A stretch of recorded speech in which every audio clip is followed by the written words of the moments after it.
X amount of content आपको 7th class में पढ़ना था, तो 8th क्लास में भी वो एक्स ही सिलेबस रहा।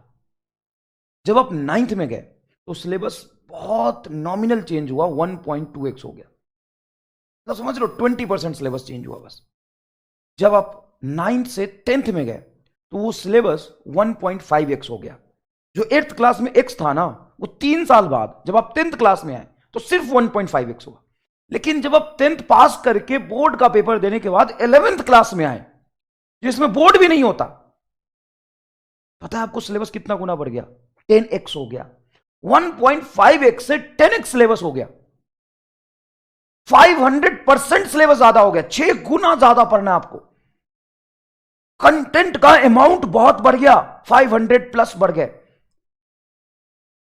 जो कंटेंट का लेवल है वो भी बहुत ज्यादा बढ़ गया। 10th क्लास में जितना फिजिक्स पढ़ते थे ना, उतना तो 11th क्लास के एक चैप्टर में है, या उससे भी ज्यादा 11th क्लास के एक चैप्टर में, वैसे वैसे 14 चैप्टर है। सोचिए इस बात को, एक रोटेशन में मान लू ना, एक रोटेशन के बराबर तो 11th क्लास में एक रोटेशन जो 11th क्लास में आपने पढ़ा है 10th क्लास की पूरी फिजिक्स के बराबर है। एक फ्लूइड ले लेना, फ्लूइड में जितने आपको सब टॉपिक पढ़ने हैं उतना तो पूरा 10th में फिजिक्स है, पूरे 9th क्लास में उतना फिजिक्स है जितना आपको 11th क्लास के एक चैप्टर में पढ़ने, वैसे 14 चैप्टर्स है।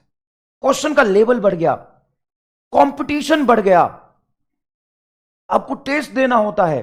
10th क्लास में आप मैक्सिमम 1.5 या 2 घंटे की ट्यूशन लेते होंगे, 11th क्लास में आते ही वो क्लास का ड्यूरेशन डबल और ट्रिपल हो गया। मतलब कुछ ऐसा हुआ कि आप एक रास्ते पर चल रहे थे, छोटे मोटे गड्ढे थे उस रास्ते पे, अचानक से एक बहुत बड़ा गड्ढा आ गया और आपको इसका अंदाजा नहीं था। आप एक रास्ते पे चल रहे थे, छोटे मोटे ब्रेकर्स थे, अचानक से तुम्हारे हाल से भी बड़ा ब्रेकर आ गया। वो है 11th क्लास। अब भले ही ये एजुकेशन सिस्टम का फेलियर हो या कुछ भी हो, लेकिन ऐसा है। और कई बच्चे इसको नहीं समझते, उनको लगता है कि उनमें फॉल्ट है। नहीं, फॉल्ट यहां पे सिलेबस में अब्रप्ट चेंज का है।